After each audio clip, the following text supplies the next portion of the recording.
we played the 3 minutes of her testimony yesterday on this program, and it is a pleasure to be speaking to her in person. Sarah Slamen, welcome to the program. Hi, Sam. Thanks so much for having me. So, Sarah, this your testimony the other day in front of and I'm not sure exactly what the specific committee was. You'll tell us. It's Health and Human Services Committee. Health and Human Services Committee in the Texas Senate was really impressive, and I want to talk about first what you got up to the mic. You said I had a prepared statement, but I've been here all day, and you seemed quite. You basically seemed just fed up with what you heard. Just tell us what your day was like. What did you hear? What time did you get to the Senate? I left a relative's house about 90 miles outside of Austin at 5:30 a.m. so I could get to the Capitol a little before 7 to help narrow Texas out with some volunteer check-in stuff. I got in line to register for oral testimony around 9 a.m. I got out of that line at 10:30 a.m. and then waited in an auditorium watching testimony throughout the day until I was eventually called into a room to testify at 11:15 p.m. So it was a very long day. And what did you hear over the course of that nearly 12 hours? I heard a lot of what I'd been hearing since I originally went to testify on June 20th. It doesn't matter how much expert medical testimony we bring. It doesn't matter how many State Department officials who have the real facts about abortion in Texas came forward. The other side just got to constantly barrage us with pseudoscience and a lot of misogynistic insults, just person after person going up referencing murder, killing, promiscuity, being selfish. All that talk about babies as punishment for bad girls, for fallen women. And when they got to a testimony of a woman who had to talk about her medically necessary abortion of a child who would be born with spina bifida, I was really moved because this woman and her husband had spent a lot of their savings on in vitro to get pregnant with that child in the first place. It was devastating. And the anti-choicer who testified after her was sitting right next to her and took an opportunity to say, I know two people who have adopted children with spina bifida. And not a word. It was so pointed, and everyone reacted in person and on social media with, did she just really say that? That was awful, how horrendous. But not a word from a person on the committee, and certainly not from committee chairwoman Senator Jane Nelson. And that woman who had had the abortion had testified through furious, painful tears, and she remained silent and didn't, strike out. I don't know what I would have done. So at that point, I scrapped my speech and just began to research every Republican on the committee. And so what were you sitting there on? Did you have your computer with you? Is that it? I had my iPhone. I did that from a smartphone. You got a smartphone, you can get them. And so now your testimony was not complete. At one point, there was, as far as I could count, at least 2 or maybe 3 state troopers, I guess, who basically picked you up and pulled you out of there. It ended up being 5 eventually, but 2 pulled me out with a third coming behind them. Yeah. And where did they did they just escort you out of the building? What happened? They took me out, and they were kind of like leading me down this kind of dead-end hallway, and I was like, oh, okay, I'm going to get charged with something now. And their sergeant was coming. So I think they were getting ready to, officially, do something with me. But thankfully, due to the wonder of, all the proceedings being shown on the rooms in the Capitol and social media, a bunch of people rushed upstairs and just, refused to isolate me with the police and stayed until I made it clear that you're going to go get my bag out of that room and I'm going to drive out of this Capitol a free person because I haven't broken the law. And I want to get to what your testimony would have been. We're going to give you the full time to say it, but are you planning to take any action? I mean, is there any legal recourse for your being shut down ostensibly because you were criticizing the legitimacy of an optometrist, basically functioning in her words as some type of expert on reproductive care? Yeah, we looked into the House and Senate chamber rules. I did not break any rule there. People all throughout the day had spoken in the tone I had spoken. just on the other side and had been, unfactual and committed, character defamation. I literally just pointed out that Donna Campbell is a practicing ophthalmologist and hasn't used her emergency licensing in a long time. That's all I pointed out.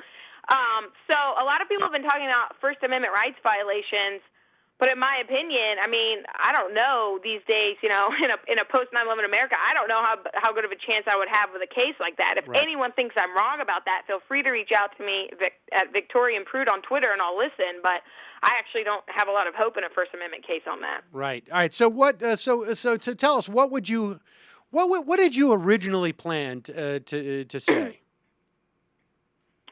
Well, remember that I only had 2 minutes, so I had compiled basic facts about each member of the committee that was there and the author of the bill, Glenn Hagar, and I was going to say, spit out a fact and then, give, a judgment of it. So, in Glenn Hagar's defense, it was going to be that, 80% of children in one of his district schools depend on the free lunch program. He doesn't have time to make sure and find out why these children have to live in poverty, but he does have time to regulate, women's bodies and talk about the unborn and stuff like that. That was an example of how I was going to go down the line towards Senator Taylor, to Senator Schwartner, and to Senator Nelson herself. And just give us just for those people who, and when we've certainly talked about the legislation, but talk to us about the legislation that, by all accounts at this point, it looks like it's going to end up passing, but who knows? But what is it that they're trying to push down there? So what they're trying to do is bring up an unconstitutional challenge about viability. The Supreme Court has ruled that viability is at 24 weeks. They're trying to enforce this bad standard, this non-substantiated idea of fetal pain before 20 weeks as a reason to do that. They can't come up with a study in any medical journal that's peer-reviewed. They can come up with plenty of community-reviewed. For laymen out there, community-reviewed means your friends can write the paper. It's not peer-reviewed. And they're trying to use that to challenge at, the Supreme Court level, which is a complete waste of Texas money and time. That will fail the court level like everyone else's challenge does. This is also a drive to enrich the Perry family. Milla Perry Jones, older sister of Governor Perry, is the head lobbyist for Ambulatory Surgical Alliance and doctor-owned hospitals in Texas. All hospitals that didn't already meet the standards would be required to upgrade to ambulatory surgical standards, which are actually less regulated than the already current abortion providers. So, all right, now, and I want to make something. I want to just explain what this these standards are. Is basically it's just saying that they need to have the functions essentially of emergency care, I guess, right? Is that absolutely, yeah. Most abortions don't require surgical intervention, so it's arduous that way.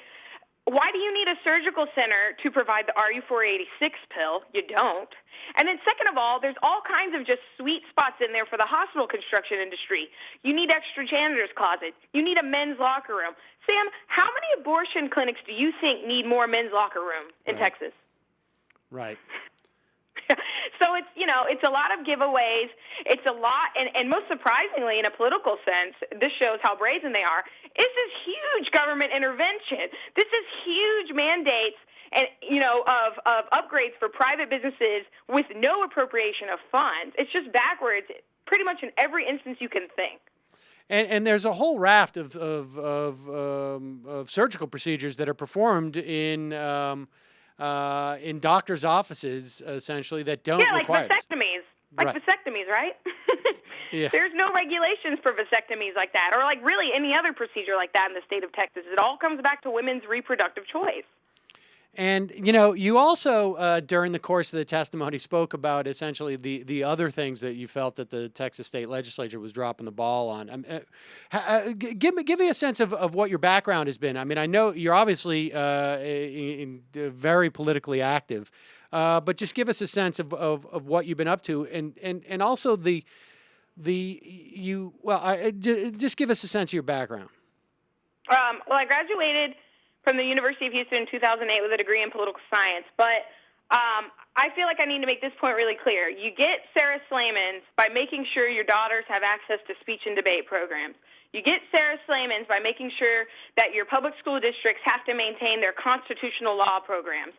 I had access to incredible programs in Texas public school that there's just no longer any funding for. And if we don't teach our young people to be civic and how to make their points clear, they'll resort to guns or they'll resort to apathy, okay? So that was a huge part of my development as a person who could, be politicized and politicize others. Like many people in my generation, I'm 28 years old, the Iraq War seriously radicalized me. When I was 17 years old, I got a very fresh idea of just how deceptive and forceful a government could be when the entire world was against it. So for the past 10 or 11 years, I've been involved, in anything from wage theft, feminist issues, trying as hard as I can to resuscitate a Democratic Party in Texas before I even gave up on that. I mean, it's been across the board wherever I thought I could help in Texas at a grassroots level. And you also, during your testimony, you thanked the Texas State Legislature for being so out front with what you perceive their agenda has been all along. Just to talk about that a little bit and what you think the impact that has had on people who are not as politically engaged as you obviously have been.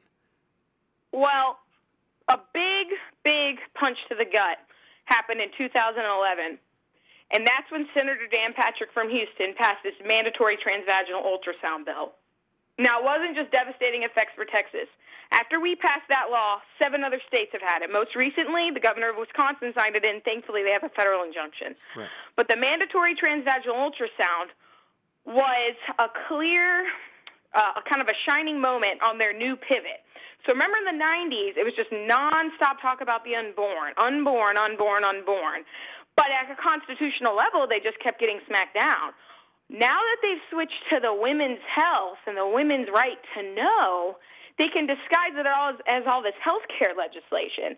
So when I said, thanks for being willing to do it in the open, that's because after 2011 and we women realized how this had just come out of nowhere and happened so fast while we were disorganized, we vowed that we had to work. And since 2011, there have been numerous grassroots activists and women's health organizations like NARAL, Planned Parenthood, who have been working very diligently to bring attention to the harm that this legislation could do, not only in Texas, but how it spreads. Like it's not a coincidence that this is all happening everywhere at the same time.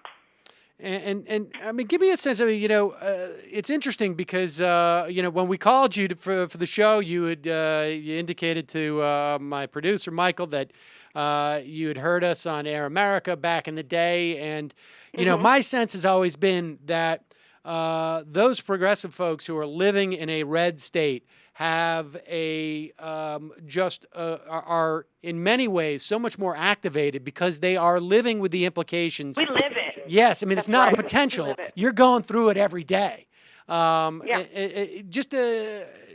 Do you get the sense that in Texas, though? I mean, have you seen have you seen a level of awareness changing? I mean, obviously, Texas is one of those states because of demographics. Is considered to be turning sort of more purple as the cities are blue. The cities are blue for all intents and purposes. Dallas, Austin, and Houston for the past 4 cycles have occasionally or consistently gone blue. Travis County's always been this blue dot in the sea of red. But yes, the Texas Legislature, this is historic. They have never experienced a session like this or a second special session. They have never seen this level of participation in just common committee hearings. They've never, ever had a citizens filibuster kill a bill the way we did on June 25th when, there was 20 minutes left to go and the Democrats couldn't get out of the Senate, with our skins intact. They've never experienced that. So while I don't know how much momentum it will take and how long it will take to really attack the structural problems for the minority party in Texas, I know for sure that participation has ramped up in a huge way. Do you get the sense that that people who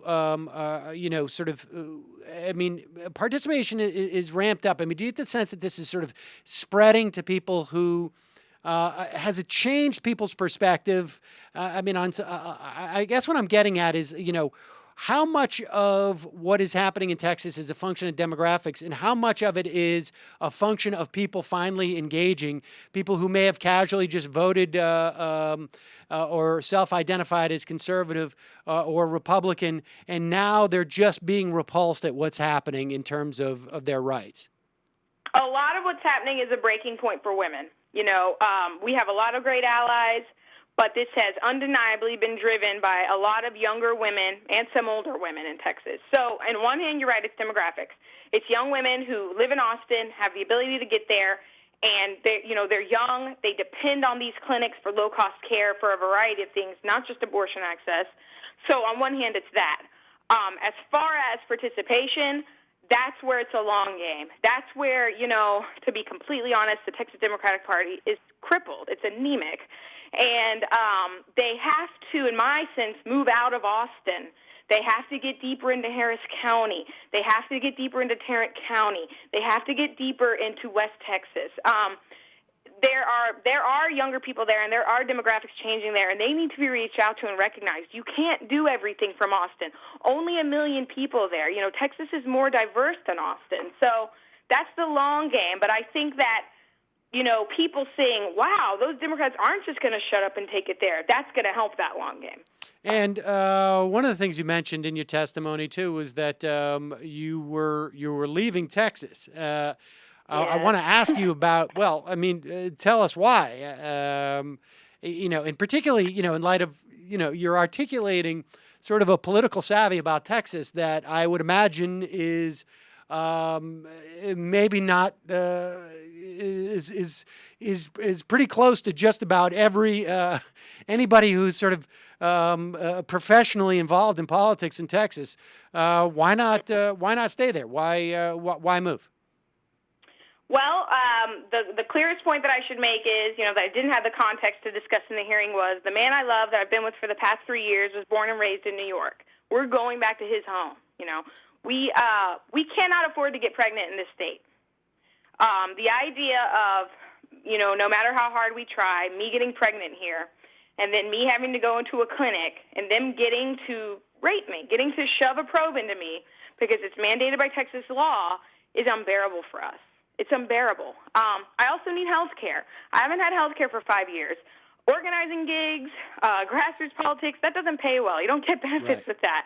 I desperately need health care. I need regular checkups. And New York has accepted federal expansion of Medicaid. New York protects women's right to choose. I can relax on those issues in New York.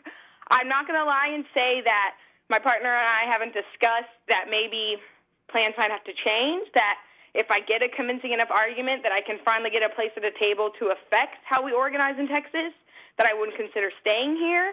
But that opportunity would have to present itself. I can't follow behind a party structure that's been failing for 30 years here, They've excluded me. And now that I've shown them that people are looking for pushback, they are looking for anger, they don't want to play the decorum game, they're a little bit more open. So we'll see what happens. But I also have some very best friends in New York, and it's an amazing city. And while I'm still young and don't have kids, I'd kind of like the experience to live there. Yeah, well, if you do end up making it to New York, we've got to have you in. We rarely have people in studio, mostly as a function of our studio not being terribly fancy. But we would love to have you in when you hit New York. And I assume you're going to continue being politically active in this state. There's a lot of we don't have necessarily the same issue set, but there's a lot to be done here. Oh, yeah. New York's got plenty of problems. Don't get me wrong. New York is the model for the serious income inequality that defines this country at the moment. There's all kinds of issues. The police state in New York, the fact that you guys have such large, broad, expansive surveillance. If I was in New York, I'd really want to look at, helping low-income communities, women's prison reform, and working, to understand why we need as many police as we do in New York City. So instead of Rick Perry, I think I'd be looking more towards people like Ray Kelly to critique once I got to New York. And just give me a sense. Are your parents politically active? I have an 8-year-old daughter. You want to know how how someone like me came out of Texas. Well, I know. I just want to know how someone like you came out of anywhere, frankly. Because I got an 8-year-old daughter, and I would Aw. be terribly excited if she was as well spoken and as well informed in politics as you are at age 28. Well, when I was 3 years old, my mom would set me in front of C-SPAN, and I would sit there and point at the TV and shake my fingers at it. And I don't know what she thought I was doing, but apparently I was actually engaging in policy debates at that young of an age with the Reagan Congresses. And then my parents were actually opposites. My dad, I think, if you could even describe him, tomorrow will be 12 days that he's passed. He's no longer with us. I'm sorry to hear 12 years that he's passed. I'm sorry. He was kind of a conservative libertarian almost. He was very much a Texan before you could describe him in any other way, as like a middle-aged man or an Arab American. Like, he was very much a conservative libertarian. My mom, on the other hand, is very much what you describe as a progressive, a liberal. And as I was growing up, Sunday mornings were about watching my parents basically have a cool, like, playful, sometimes not so playful fight about Meet the Press. They would watch Meet the Press in front of us, tussle over every issue in Bill Clinton, and we would get to watch. You know, political discourse and disagreement was okay in our house, and that was a huge part of how my brother and I got to be the way we are. And give me a sense. I also wanted to, one thing that strikes me. Yesterday we played your testimony, and then we followed it up something that was unrelated. A journalist, an independent journalist, confronting some NSA recruiters at a language program that she was attending, and I referenced that in an article with the Daily Dot. Actually, it's a huge deal, and it's one of the only ways. It's one of the best ways that social media is kind of prevailing over mainstream news, and independent journalism is prevailing. And it's a great idea of people with access and privilege turning it on its head. It's easy to just accept the NSA gig, accept the intelligence gig, but to go in there and try and find out what's happening is a really brave sacrifice of privilege, and it's what's necessary at this time. People working 2 and 3 jobs and being afraid to become one of, the 18 million unemployed people in this country, they can't go to state hearings. They can't infiltrate meetings. So we need more of that. Yeah, I mean, it strikes me that we're seeing more of it. I mean, and I think about what's happening in North Carolina right now, where each week we have tens, if not hundreds, sometimes people getting arrested, fighting back about what's happening in North Carolina. There just seems to be, and perhaps maybe some of this is coming out of the wake of Occupy in some respects, as people get training and move into other areas or are simply inspired by it. But it seems to me that there's just a heightened level of direct activism we're seeing in this country. I definitely agree that people have begun to realize that I have the power. I can be a witness. I don't have to wait for a party to lead me somewhere. And you're right. I was a part of Occupy Houston. I was in a part of a network with a lot of Occupy activists. And, Occupy fizzled when it fizzled.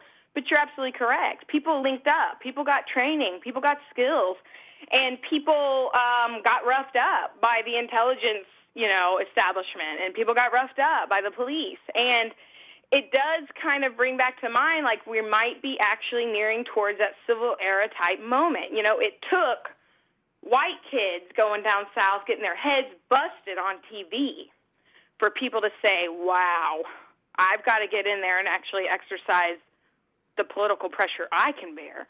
And so what we're seeing right now is people risking, serious blacklisting, violence, losing their jobs while being arrested like they do on the Moral Mondays, all kinds of things. People are really putting themselves out there to desperately, grasp at not a politician's attention, but their own people, their fellow people's attention, and that's powerful.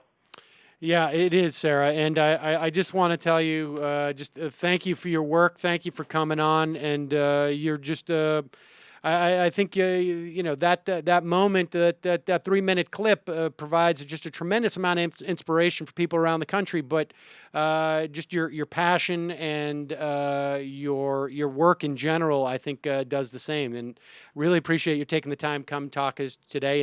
And certainly, please stay in touch. And even more so if you get to New York, we'd love to have you in. And